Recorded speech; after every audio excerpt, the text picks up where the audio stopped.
دي نهاية الدوال المرتبطة بالعدد ه، واحنا الكل نعرف نحلها مقالي، والحل هيطلع هي أس 6. طب أنا بقى لو عايز أخلي الآلة الحاسبة أديها المسألة وأديها الاختيارات هي اللي تختار لي الحل. تعالى لما نكتب المسألة كده هنيجي نفتح أقواس، وبعدين هنروح على المربعين نكتب مسألتنا واحنا الكل نعرف نكتبها. أدي إكس زائد 4، وأنزل تحت عبارة عن إكس ناقص 2، مظبوط، إكس ناقص 2، وبعدين هأقفل القوس وهحط الباور بتاعي كان عباره عن اكس زائد 3. ادي اكس زائد 3 كده كتبت المساله. هروح بقى اديها الاختيارات، هكتب على الالفا وعلامه التكامل، هديها الاختيار الاولاني اللي هو كانت اي اس 2، وبعدين هنزل بالسهم واديها الاختيار الثاني اللي هو كانت اي اس 6، واديها الاختيار الثالث اللي هو كان عباره عن اي اس سالب 3. ادي سالب 3، وهديها الاختيار الرابع اللي هو كان عباره عن اي اس سالب 1 تقريبا اهو. بعد الخطوه دي هضغط على كلمه كالك. اكس كانت تقول لما لا نهايه اكبر من اي عدد حقيقي انك ممكن تتخيله، اديها 4 تسعات 4 8.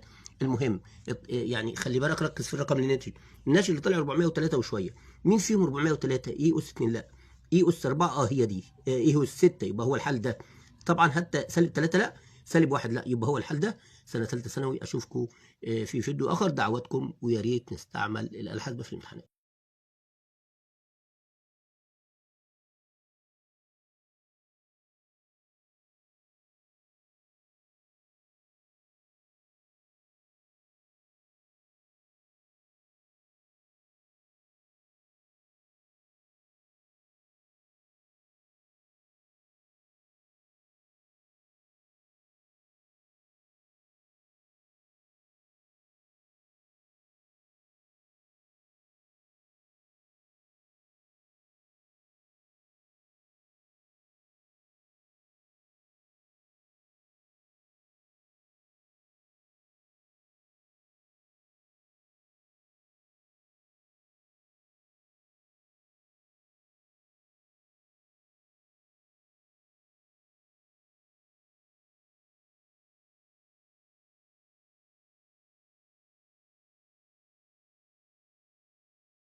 ثانوية عامة 2021 بيقول لي إذا كان العدد المركب ده اللي هو مش مكتوب في الصورة العامة بتاعته حيث كاف أكبر من الصفر، فكان عايز مني عين أس 6، ودي الاختيارات.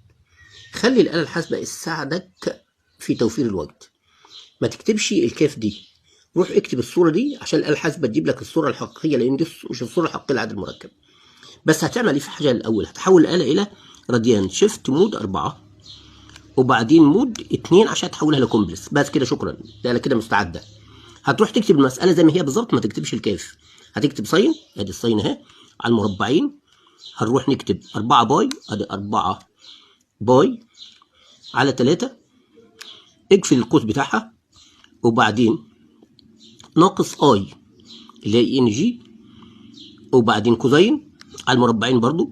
هتكتب برضو 4 باي، طبعا انت عارف الباي، وبعدين على 3 اقفل القوس بتاعها. انت كتبت المسألة كده بالظبط بس من غير الكاف. اضغط على يساوي، هتجيب لك الصورة الجبرية. دي الصورة الجبرية، خلي بالك. طب انا عايز المقياس والسعة. المقياس والسعة ادي هنضغط على شيفت 2 3، هتقول لك الانصر الار والثيتا. اقولها ايوه عايز الار والثيتا. طبعا هتقول لك عشان احنا مش كتبنا الكاف، تقول لك المقياس ب1 والثيتا ب5 على 6 باي. حلو الكلام.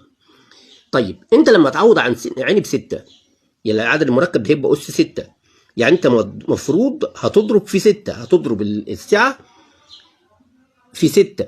يبقى لما تقول عندك 5 باي على 6 في 6 فتطلع 5 باي، يعني هتبقى كوزين 5 باي، كوزين 5 باي.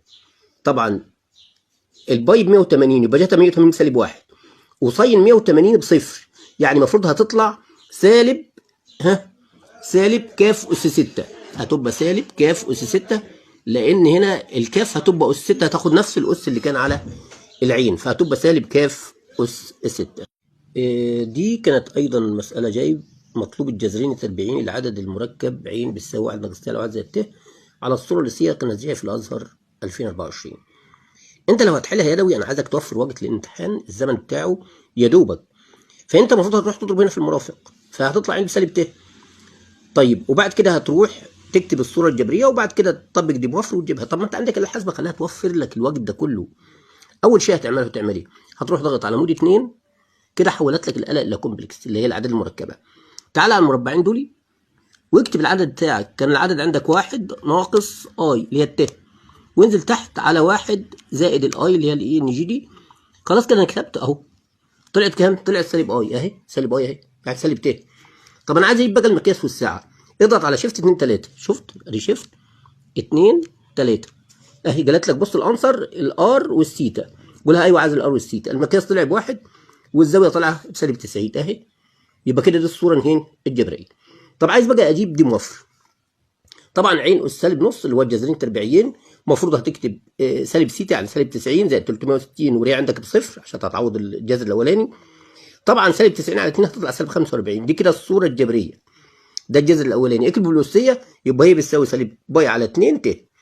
الصوره الثانيه هتعوض مكان الريه دي بواحد، يعني هتبقى سالب 90 زائد 360 على 2 هتطلع 135. طبعا جت 135 هتطلع بسالب 3/4 باي. يبقى دي الصوره الجبريه ودي الصوره الاساسيه. حاول انك انت توفر وقت بالاله الحاسبه دي عشان هتساعدك في انك انت الوقت يكفي بتاع الامتحان. اشوفكم في فيديو اخر. طالب مني معادله المماس في السؤال اللي انت شايفه ده. اول شيء هتجيب انت د س اللي هو على د سيتا.